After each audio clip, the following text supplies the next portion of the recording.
Kita semua punya roh yang membangkitkan Kristus ada di dalam kita. Aktifkan dong imannya. Sesekali kita lemah, sesekali kita butuh minta doa. It's okay. Tapi aktifkan dong imanmu. Jangan ngedompleng imannya orang terus akhirnya. Akhirnya apa? Orang-orang itu yang saya katakan, orang yang agama Kristen akan selalu mengejar jawaban doa. Salah nggak? Nggak salah juga sih. Tapi yang dikejar jawaban doa, orang pengikut Kristus adalah orang yang mengejar penyertaan Tuhan selagi menunggu jawaban doa.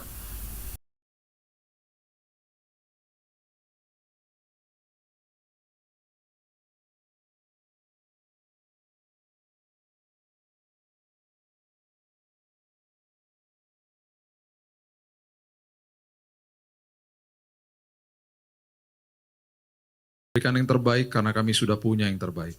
Terima kasih Bapak yang baik, kami mengucap syukur buat firman Tuhan, kami percaya kesempatan yang baru duduk di kaki Tuhan seperti Maria menerima isi hati Tuhan. Di dalam nama Tuhan Yesus kita sambut firman kebenaran, kita sama-sama katakan amin, amin, amin, amin. Silakan duduk, shalom semuanya.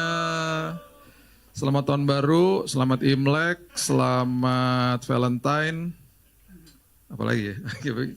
Selamat hari Minggu ya, there you go. Banyak banget. Hai Jos, hai Alena.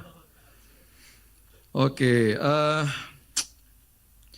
bulan pink gitu ya, bulan Valentine. Dan biasanya di saat-saat seperti begini, di mana-mana dihotbahkan kasih dan lain sebagainya. Oke, betul. Tadi kita sudah nyanyikan I cannot believe how much you love me. Jangan jadikan itu sebagai letter luck, kita benar-benar nggak percaya segitu besar kasih Tuhan, tapi jadikan itu ungkapan hati kita, memang kasih Tuhan segitu dahsyat dan hebatnya. Masalahnya gini, ada dua hal yang terjadi. Yang pertama adalah kado atau pemberian Tuhan yang terindah itu nggak pernah kita buka. Yang kedua, ketika kita buka kadonya, kita bilang begini, nggak mungkin lah nih buat gua. Ini buat dia lah, nggak mungkin lah, gue kan kacau banget hidup gue dan lain sebagainya. Kita langsung merasa bahwa saya tidak layak menerima ini. Nah ini adalah sebuah format ketaatan yang sampai diperintahkan sama Tuhan untuk dilakukan sama manusia. Karena Tuhan tahu manusia susah untuk menerima kebaikan ini. Karena segitu baiknya, segitu dahsyatnya, segitu sepertinya seolah-olah nggak mungkin bagi otak manusia. Kita akhirnya nggak pernah belajar terima. Itu sebabnya ada perbedaan besar antara orang Kristen dengan orang agama Kristen. Orang agama Kristen adalah orang yang terjebak di dalam ranah agama. Dan dia kerjaannya hanya mengejar jawaban doa dengan apapun upaya-upaya dia, ujung-ujungnya dia kecewa.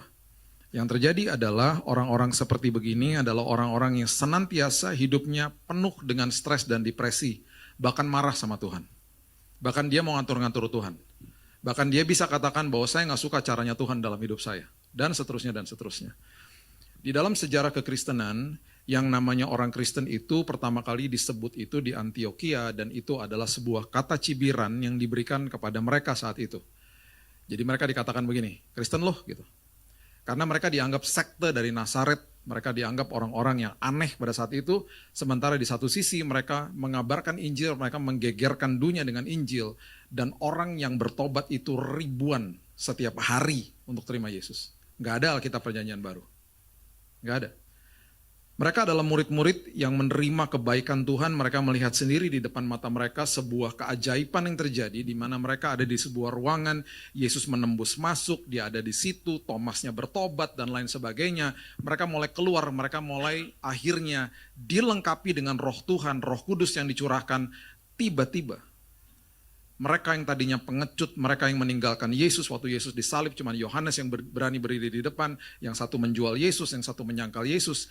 Mereka dapat kuasa kebangkitan, mereka dapat pencurahan Roh Kudus, mereka menggegerkan dunia dengan Injil. Dan yang mereka lakukan tanpa Alkitab Perjanjian Baru. Dan mereka kasih tahu sama orang-orang di sekitar mereka, lu tahu nggak, Yesus gua bangkit dari kematian, gue lihat sendiri dia naik ke sorga. Satu-satu mulai bertobat. Satu-satu terima Yesus. Dan jumlah mereka ribuan. Dan itu terjadi secara organik, terjadi secara organisme. Dan mereka adalah orang-orang yang datang with a common practice. Mereka datang kepada Tuhan, mereka bilang, saya mau percaya sama Yesus. Dengan berjalannya waktu, Paulus akhirnya masuk ke dalam kancah daripada jemaat mula-mula.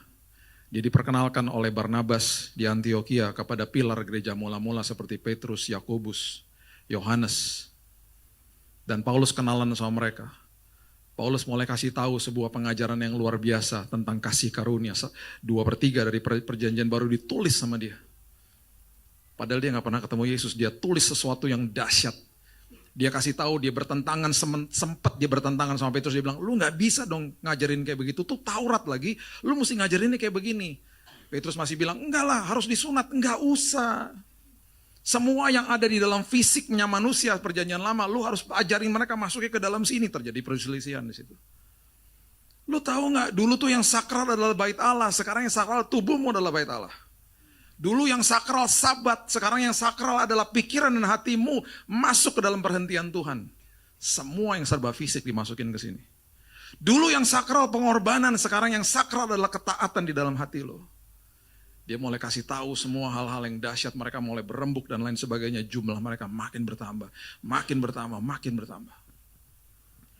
Dan ketika mereka tambah banyak, mau gak mau Paulus harus membuat aturan. Dia mulai bentuk akhirnya penatua di sana, penatua di sini. Dan dia bentuk bendahara, dia bilang guys bantuin ya kalau ada janda-janda ya. Mereka akhirnya terbentuklah sebuah organisasi.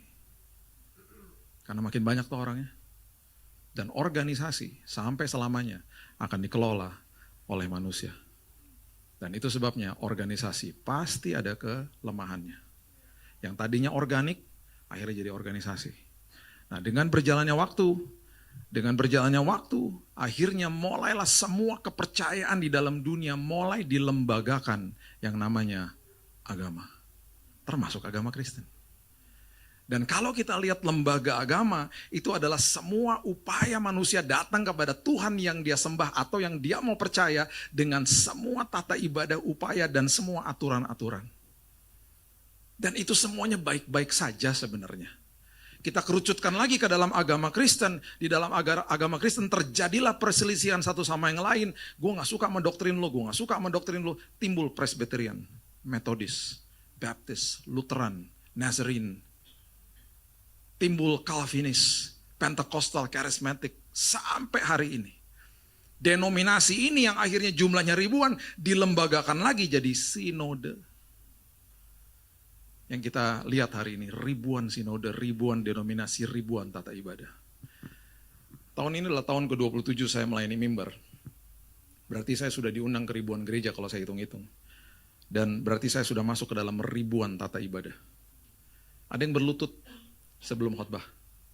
Ada yang WL-nya nggak suruh berdiri, jemaatnya berdiri sendiri. Ada yang mic-nya nancep di sini, saya mesti begini nih. Terus kalau ngomong-ngomong ada yang lucu, nggak boleh ketawa. Pas habis selesai ibadah, Pak tadi kita ketawa dalam hati Pak, karena di sini harus hening. Pokoknya macam-macam tata ibadah, ya kan? Dan itu ada di dalam ranah agama. Jadi sikap hati kita sebenarnya terhadap agama Kristen dan apapun yang ada di dalamnya, hormati agama Kristen. Hormati sinode, hormati denominasi, hormati tata ibadah yang ribuan jumlahnya. Jangan ngerasa paling benar sendiri. Semuanya punya macam-macam cara.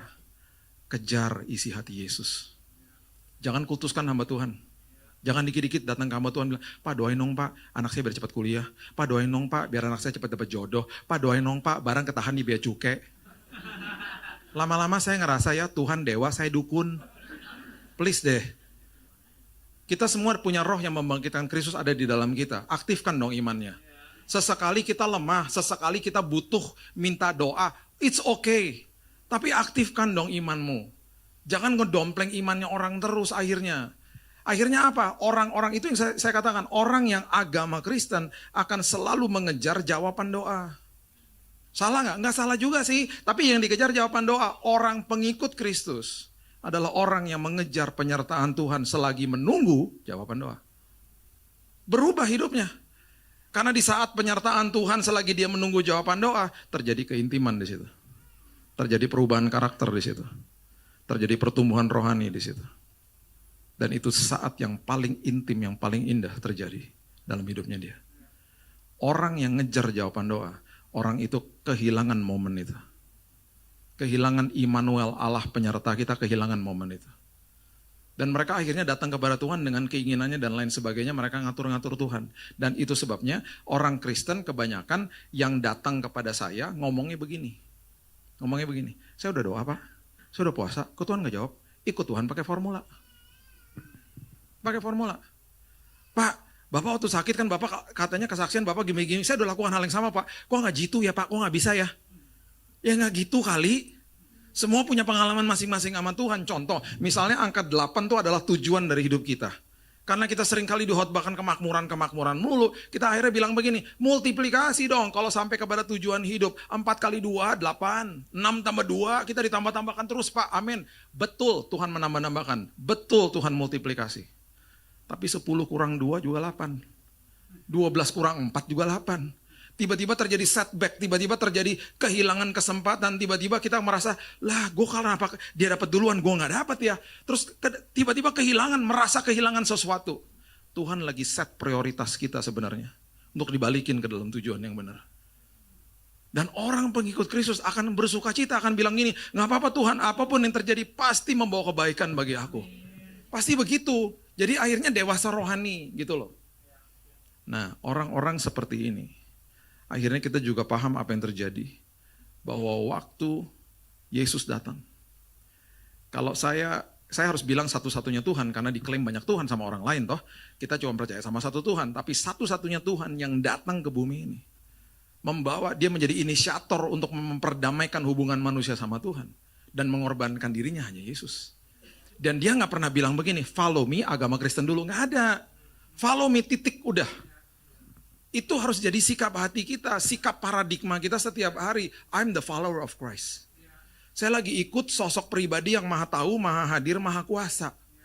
Jadi apapun yang dia lakukan buat saya, walaupun mungkin jawabannya tidak sesuai sama keinginan saya, pasti dia tahu yang terbaik buat saya yang gak tahu apa-apa. Karena dia menjawab kebutuhan dulu baru keinginan. Makanya si orang lumpuh yang ada di tilam pas diturunin, kata pertama Yesus yang diucapkan setelah mereka ribet-ribet turun dari atas ke bawah diturunin sama temannya, dosamu sudah diampuni. Itu si lumpuh apa nggak ngomong sama temen yang di atas lagi turun tilam, lu udah bilang nggak sama pengurus gereja, gue butuh disembuhin. Udah titip pesan nggak sama Tuhannya gitu. Dosamu sudah diampuni. Kenapa? Itu kebutuhan soalnya. Yang diinginkan kan kesembuhan. Kebutuhannya beres dulu, baru keinginan dikasih. Di ujung perikop itu, orang itu disembuhkan. Itu sebabnya kita harusnya mengerti hari ini bahwa ketika dia datang di kayu salib, dia mati bagi kita. Hal pertama ketika dia katakan selesai di kayu salib, itu benar-benar selesai, teleo tetelestai komplit. Jadi jangan lagi ngomong begini, awal ibadah biasanya. Tuhan, kami mulai ibadah kami, layakkan kami datang ke hadirat-Mu Tuhan. Kedengarannya doanya bagus, rendah hati banget, salah. Harusnya Tuhan terima kasih hari ini kami sudah dilayakkan. Karena Yesus katakan selesai di kayu salib. Waktu kita terima dia dengan iman kita bukan dengan usaha kita. Di saat itu kita di-justified, kita dibenarkan. Bukan dosanya dibenarkan, posisi kita di hadapan Tuhan dibenarkan. You are righteous in front of me. Saya benarkan kamu dan saya kuduskan kamu, sanctify you, itu artinya. Pengudusan dari Tuhan kepada manusia itu artinya pemisahan. Dulu waktu manusia jatuh dalam dosa, arti kata mati artinya pemisahan juga. Mati, kalau kamu makan buah itu kamu pasti mati, you will surely die. Itu mati, dipisahkan dari hadirat Tuhan, itu artinya bahasa aslinya. Ketika engkau dikuduskan, dipisahkan juga, dipisahkan dari dunia, dikembalikan sebagai anaknya di dalam kerajaan sorga. Kan dahsyat. Secara posisi di hadapan dia, sempurna. Di hadapan Tuhan. Sekali untuk selamanya. Terus Pak, kita harus mengerjakan keselamatan. Iya betul, itu namanya working out your salvation, bukan working for salvation. Kalau working for, kita pakai usaha untuk dapatkan keselamatan, enggak gitu. Udah dapat keselamatan dari Tuhan. Kita nggak bisa ngudusin diri sendiri, kita dikuduskan sama dia. Makanya hidup taat bukan untuk jadi kudus. Hidup taat karena kita sudah dikuduskan. Hidup taat karena saya sudah dilayakkan. Kebalik-balik dalam ranah agama. Makanya di dalam ranah agama suka dikatakan begini, lu pelayanan dong biar lu diberkati. Kalau ada orang ngomong begitu, tangking dalam nama Yesus. Lu pelayanan dong, Karena lo harusnya sadar bahwa Yesus telah mengasihi lo. Sebelum lo lahir, dia udah mati bagi lo. Dia saking sayangnya sama lo, dengan resiko bahwa lo akan tolak dia. Dia mati buat lo. Itu Tuhan kita. Makanya semuanya kebalik-balik. Makanya waktu dulu yang namanya tabir, imam besar kan masuk ke belakangnya tabir. Dikatakan di perjanjian lama, tabir adalah pemisah antara manusia dengan Tuhan. Jadi waktu imam besar masuk, kan dia mediator. Cuman dia yang boleh masuk. Dia yang harus berhadapan sama Tuhan, kemudian dia menjadi mediator supaya dosanya manusia dihapus sementara.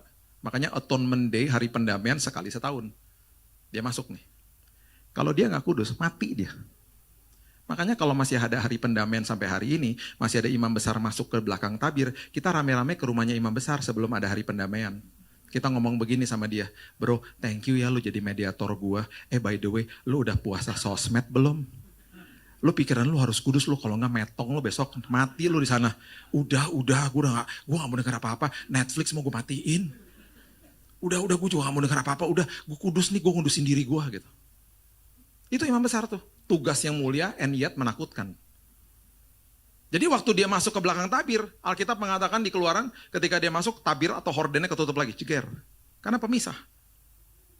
Waktu Yesus katakan selesai di kayu salib, hal pertama yang dia lakukan, dia robek tabirnya. Terus dia masuk ke belakang tabir. Berhadapan sama Bapa di sorga tuh. Itu hadirat Bapa di sorga. Siapa yang dibawa sama dia? Kita.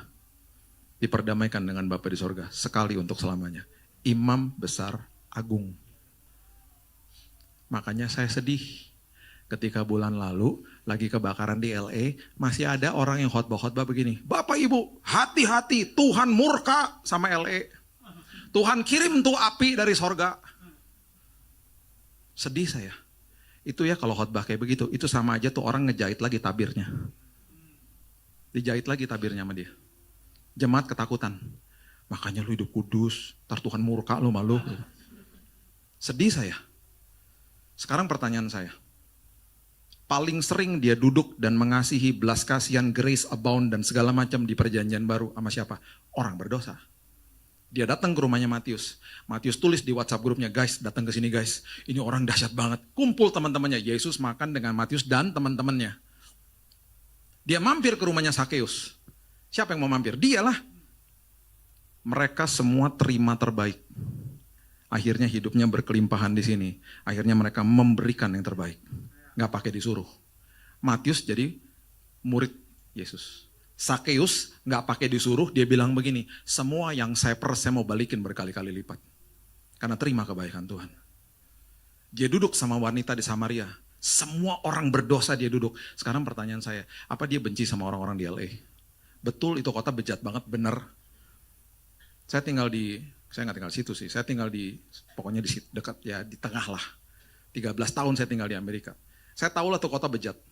Anak saya tinggal 90 kilo dari pusat api. Yang satu Pacific Palisades, itu orang-orang kaya. Yang satu lagi Pasadena, middle class lah. Anak saya telepon saya, Dad, banyak banget teman-teman aku, orang Indonesia, rumahnya di Pasadena, hangus kebakar. Dan kebanyakan mereka anak-anak gereja, Dad. Mereka sih ada asuransi, cuman yang aku sedih banget, itu memorinya mereka lost semuanya. Mereka punya foto-foto, mereka punya piala, anak-anaknya habis, Dad. Kasihan banget tau gak? Dia nangis telepon saya. Apakah Tuhan murka sama mereka? Enggak. Bahkan sama orang-orang yang berdosa dia sayang banget sama mereka. Terus kenapa dong ada bencana? Halo, di mana-mana juga ada bencana. Yang ditebus manusia bukan dunianya, dunia tetap fallen world. Tetap ada bencana di mana-mana. Betul itu kota bejat, betul state of California itu liberal. Setiap kali pemilihan presiden pasti Demokrat. Pusat pornografi di situ perfilmannya. Pusat LGBT di situ. Hollywood jelas-jelas tolak Tuhan, jelas di situ. Tuhan Tuhan tidak menyertai mereka, betul. Apakah Tuhan hukum mereka? Tidak. Nggak ada kayak begitu. Nggak ada lagi penghukuman, penghakiman, penuduhan di dalam Kristus Yesus, Roma 8 ayat 1. Kenapa? Selesai. Komplit di kayu salib. Jadi harusnya kita sadar, makanya itu yang saya bilang. Orang buka kado, Allah nggak mungkin lah nih buat gua. Terlalu indah lah, nggak mungkin lah. Makanya orang susah banget untuk tinggal di dalam kasihnya. Barusan kita nyanyi lagu, saya aminkan banget. I cannot believe how much you love me. Karena memang saking hebatnya kasihnya dia kepada kita. Yohanes 15 ayat 9 coba lihat. Kita baca ayat dulu, ntar saya nggak dipikir rohani lagi. Yohanes 15 ayat 9. Pastor Josh, jangan diundang lagi Pastor Josh. Dia cuma ngomong aja, mana tuh nggak ada ayatnya. Kita kalau udah lama kangen juga ya. Saya suka liatin khotbahnya dia lagi. Kalau kangen sama dia, FLC mana nih FLC? Khotbahnya Joshua, sambil tidur. Seperti Bapa telah mengasihi aku, lihat nih ya. Demikianlah juga aku telah mengasihi kamu. Dia lagi kasih contoh nih. Yesus lagi kasih contoh, Bapa mengasihi aku, kamu mengasihi kamu. Perhatikan kalimat ini. Tinggallah di dalam kasihku. Tinggal, stay in my love. Saya mau kasih tahu ya, bahasa yang mengungkapkan perjanjian baru itu bahasa Yunani. Bahasa Yunani Bapak Ibu itu detailnya luar biasa. Kata tinggal itu artinya meno. Meno artinya continue to dwell in my love. Artinya saya sudah terlebih dahulu mengasihi kamu. Udah tinggal, jangan kemana-mana. Saking susahnya manusia untuk belajar terima karena terjebak di dalam ranah agama. Mau berbuat aja selalu segala macam. Jadi mulainya berbuat dulu, bukan menerima. Starting point-nya udah salah. Diperintahkan akhirnya sama Yesus. Di ayat yang berikutnya dibalik lagi nih ayat, diperintahkan. Dibilang begini, jikalau kamu menuruti perintahku, kamu akan tinggal di dalam kasihku. Stay, please stay in my love. Kamu harus sadar, aku tuh sayang banget sama kamu. Seperti aku menuruti perintah Bapakku dan tinggal di dalam kasihnya. Jadi starting point-nya adalah belajar terima kebaikan Tuhan. Kalau kita baca Yohanes 15 ayat sebelumnya, itu dikatakan engkau seperti ranting yang melekat kepada pokok anggur. Melekat kepada pokok anggur nggak perlu pakai usaha. Kamu cuma terima Yesus sebagai juru selamat, kamu melekat kepada pokok anggur. Itu maksudnya. Berarti Tuhan kasih tahu begini, ketika engkau terima aku sebagai juru selamat, kamu punya akses kepada saya. Apa yang saya punya akan mengalir kepadamu. Itu yang terjadi. Makanya kita digambarkan seperti pohon yang ditanam di tepi aliran air. Air kehidupan. Coba lihat Mazmur 1 ayat 3. Ia seperti pohon yang ditanam di tepi aliran dan menghasilkan buahnya pada musimnya. Dan tidak layu daunnya. Apa saja yang diperbuatnya? Oke, coba lihat ini. Balik lagi ke Yohanes 15. Coba lihat ayatnya yang ke-11. Setelah engkau tinggal di dalam kasihnya, look what happened. Look at this. Semuanya itu ayat 11. Kukatakan kepadamu supaya apa? Sukacitaku ada di dalam kamu dan sukacitamu menjadi Oke. Ingat ayat buah roh? Ingat ya, ada berapa buah roh? 9 ya. Oke, sekarang coba lihat Galatia 5 ayat 22, lihat urutannya. Ini sedahsyat itu Alkitab. Yang nulis orangnya beda loh. Yang itu Paulus, ini Yohanes. Coba lihat ya. Galatia ayat 5 ayat 22, coba lihat. Tetapi buah roh ialah apa? Kasih, sukacita, damai. Udah, 3 itu aja dulu. Kasih, sukacita, damai. Tadi kalau engkau tinggal di dalam kasihku, engkau akan dapat sukacita. Ku menjadi penuh atas hidupmu. Oke? Kita sambung ya. Sekarang mulai coba Filipi ayat 4. Filipi 4 maksud saya, ayat 4 sampai 7. Filipi 4 ayat 4 sampai 7. Dimulai dengan kalimat atau kata bersuka. Oke. Kasih, sukacita. Sukacita. Bersukacita. Senantiasa dalam Tuhan. Sekali lagi aku katakan, bersukacitalah. Hendaklah kebaikan hatimu diketahui semua orang. Tuhan sudah dekat. Janganlah hendaknya kamu khawatir tentang apapun juga, tetapi nyatakan dalam segala hal keinginanmu kepada Allah dalam doa dan permohonan dengan ucapan syukur. Perhatikan ayat 7. Damai sejahtera Allah yang melampaui segala akal akan memelihara hati dan pikiranmu dalam Kristus Yesus. Kasih, sukacita, damai sejahtera. Oke, perhatikan ini baik-baik. Kasih itu letaknya di dalam roh. Oke. Bulan ini, seperti bulan ini kita merayakan bulan kasih.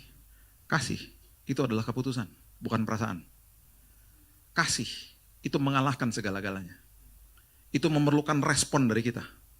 Karena kasih Tuhan dicurahkan, makanya di Yohanes 13 dikatakan, kamu harus saling mengasihi sama seperti aku mengasihimu. Kalau dibalik, aku sudah terlebih dahulu mengasihimu, sekarang kamu curahkan kasihku kepada orang lain.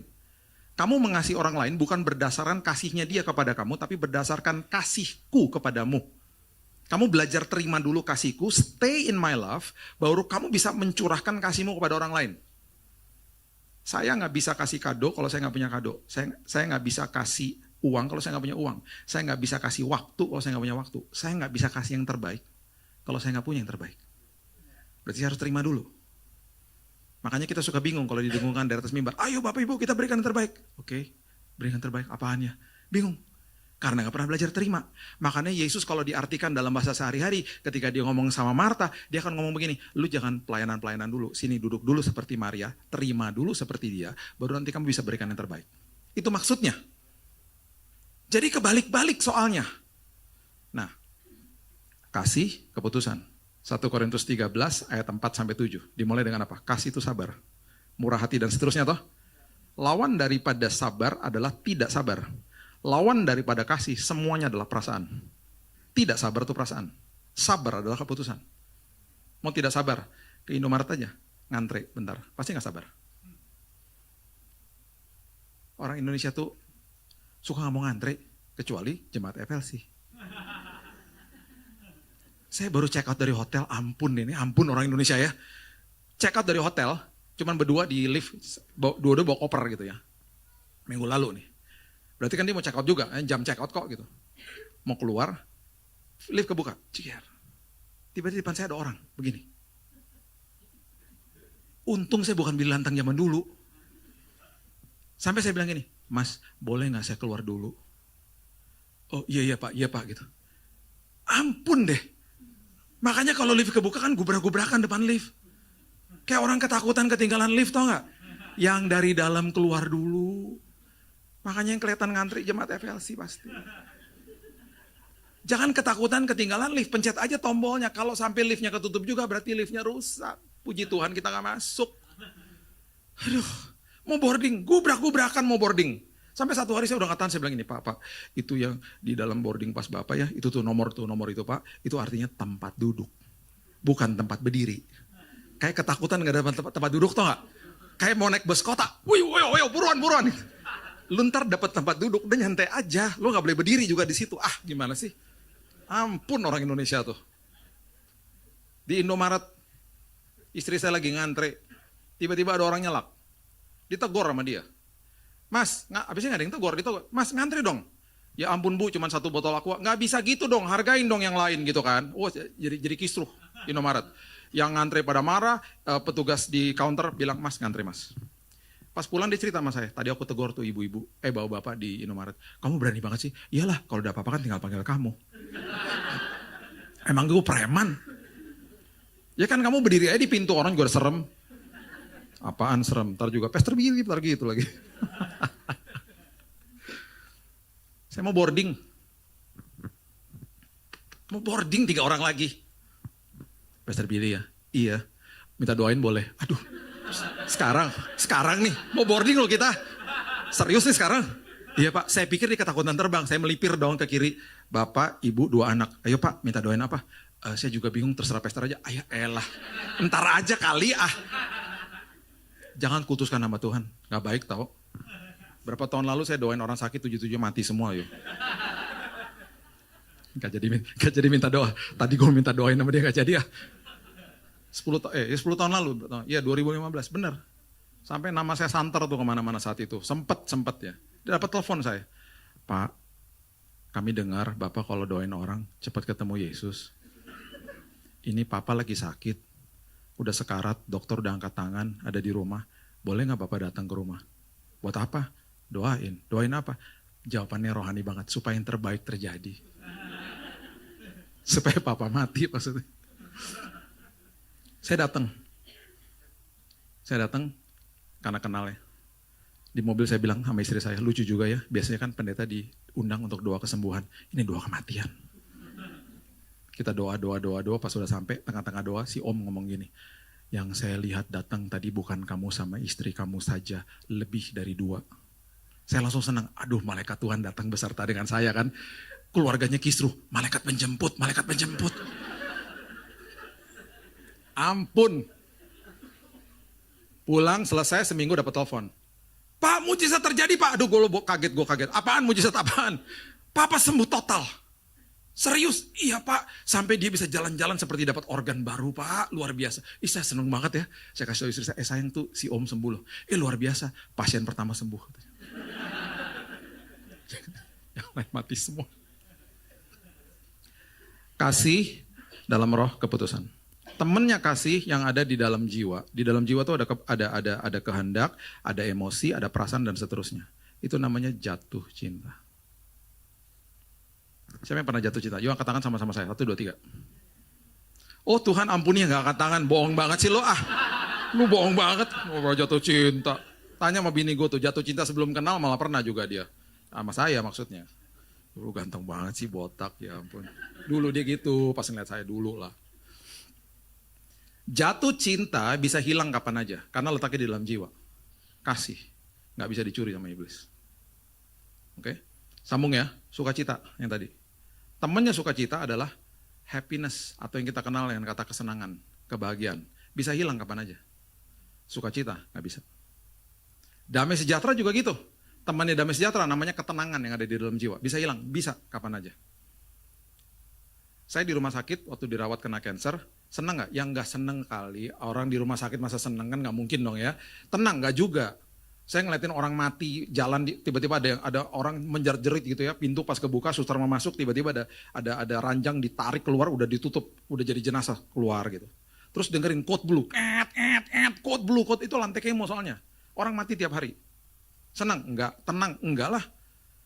Teman saya masuk ke kamar. Dia pulang, dia nangis, dia bilang ini, Bill, gue ngobrol sama lu dari tadi. Kok lu ada damai sejahtera ya Bill? Kok lu ada sukacita ya Bill? Tuhan menumbuhkan buahnya padamu musimnya. Mazmur 1 ayat 3 tadi. Ya kan? Padamu musimnya. Kuncinya ditanam sama Tuhan. Ditanam itu artinya kita ada di dalam kasihnya. Stay under my love. Stay in my love. Jadi kalau ditanam seringkali iblis datang karena letaknya 11-12 sama bangkai. Bangkai gak akan tumbuh jadi tunas. Iblis datang, gak ada harapan loh gitu. Itu sebabnya orang yang ditanam itu harganya mahal. Karena Tuhan tahu kita punya harga mahal. Dia lagi ditanam karena Tuhan lagi bangun karakternya ke bawah. Makanya, coba lihat lagi sekali lagi sebagai penutup ayat ini. Mazmur 1 ayat 3. Dikatakan begini. Seperti pohon ditanam di tepi aliran air, menghasilkan buahnya pada ketika di musim kita membutuhkan yang namanya sukacita, damai sejahtera, Tuhan yang tumbuhin. Karena kita melekat kepada dia, cuman stay in his love. Oke? Yang berikutnya dikatakan begini, tidak layu daunnya. Semua yang pernah tinggal di negara 4 musim pasti tahu ada musim gugur. Kenapa ada musim gugur? Karena nutrisi dari pohonnya tidak disalurkan ke ranting-ranting. Karena dia harus survive di musim dingin. Ranting-ranting tidak disalurkan nutrisi karena nutrisinya disimpan sama pohonnya. Pohonnya harus survive di musim dingin. Rontok dong semua daun-daunnya. Berantakan kotanya. Dia simpan, dia lewatin musim dingin, dia salurkan lagi ke ranting-ranting, di musim semi, tumbuh daun-daun yang baru toh. Jadi pohon itu tergantung sama musimnya. Makanya kalau di dalam musim gugur, jelek banget pohon kan. Karena nggak ada daunnya. Sama seperti kalau manusia nggak ada rambutnya. Saya kasih ayat bonus ya. Cuman saya nggak mau baca, Bapak Ibu aja yang baca. Lukas 21 ayat 18. Coba lihat deh. Lukas 21 ayat 18. Kalau udah baca cepat-cepat ilangin ya multimedia please. Coba baca aja sendiri. Udah baca? Saya kalau baca itu sedih, saya nggak berani mau baca, saya nggak mau baca. Sedih saya. Karena saya bilang ini Tuhan, kok ini janji Tuhan tidak terlaksana dalam hidup saya. Tapi istri saya bilang gini, kalau aku ketemu kamu zaman dulu masih ada rambutnya jelek, tau nggak? Dia bilang gitu. Udahlah begini aja udah. Jadi anak-anak saya juga waktu mereka lahir kan saya udah begini. Jadi bagi Raina anak saya dia bilang, pokoknya cowok ganteng seperti saya. Makanya cowok kalau ada rambutnya bagi dia nggak normal. Karena anak saya dua-duanya melek udah begini rambut saya.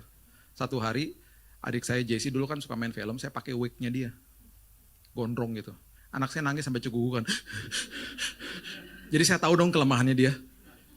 Terus satu hari saya bilang gini, Raina mandi. Ntar dulu, dia ditumbuhin rambut loh. Please don't ever do that. Suruh langsung mandi. Jadi gampang kasih tahu dia. Pokoknya kamu dengar dia ditumbuhin rambut, dia ketakutan. Jadi keluarga saya ketakutan kalau saya tumbuh rambut. Setelah ditanam, baru kita akhirnya bisa tahu bahwa pohon ini apapun yang diperbuatnya berhasil. Jangan dimutilasi ayat-ayat kayak begini. Ingat ada kata ditanam di situ. Ya. Di orang Jakarta harus tahu ya perbedaan antara LRT dan MRT. Tahu ya? MRT di bawah tanah, LRT di atas.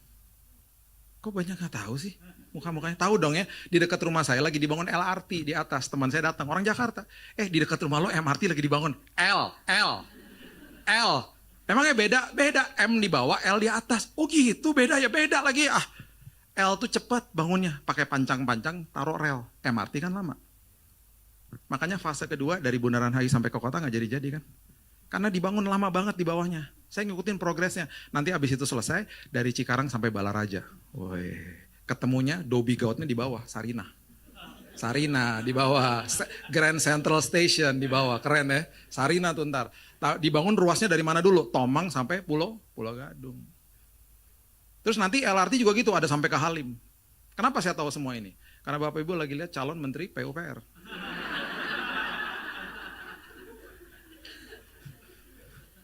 Tapi Jakarta keren lah udah.